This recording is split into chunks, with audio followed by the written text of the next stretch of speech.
मात्र 0.5% of GDP हम अपने हेल्थ पे खर्च करते हैं। और इसके चलते आलम यह है कि सरकारी अस्पताल में अगर आप चले जाइए, which is called the backbone of India's health care, वहां पर आपको पुरानी जर्जर बिल्डिंग मिलेंगी, मैसिवली अंडरस्टाफ्ड हॉस्पिटल मिलेगा, ओवरवर्क डॉक्टर मिलेंगे, पॉपुलेशन के हिसाब से बेड नहीं मिलेगा। नमस्कार दोस्तों, इस आदमी को भूलकर भी कभी सीएम या पीएम मत बना देना, क्योंकि ये आदमी जाति और धर्म के मुद्दों को साइडलाइन करके संसद में आम आदमी के मुद्दों को उठा रहा है। राघव चड्ढा कैसे पॉलिटिशियन है जिनको जीरो सिविक सेंस है। यार, ये आदमी नेता होकर के आम आदमी के मुद्दों को उठा रहा है। राघव चड्ढा ने एयरपोर्ट पर यात्री कैफे खुलवा दिए, जिसमें पहले पानी की बोतल जो 100 रुपए की मिलती थी अब मात्र 10 रुपए की मिलती है। पहले चाय या कॉफी जो 250 रुपए की दी जाती थी अब मात्र 10 और 20 रुपए में मिल रही है। समोसा जो पहले 350 रुपए में मिलता था अब समोसा मात्र 20 रुपए में मिल रहा। यही नहीं, राघव चड्ढा ने एयरपोर्ट पर एक्स्ट्रा लगेज के ऊपर जो एक्स्ट्रा चार्ज लगाया जाता था उसको भी संसद में उठाया। यात्रियों की प्रॉब्लम्स को और एयरलाइंस की मोनोपोली का इशू भी उन्होंने संसद में बड़े ही जोर शोर से उठाया।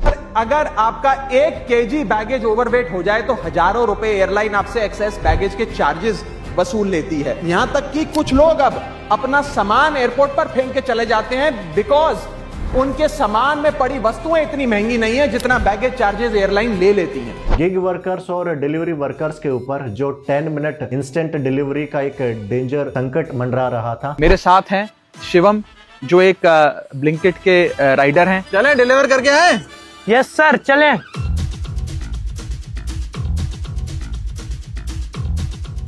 डिस्टेंस कम हो रहा है, समय बढ़ रहा है, रॉन्ग साइड मतलब।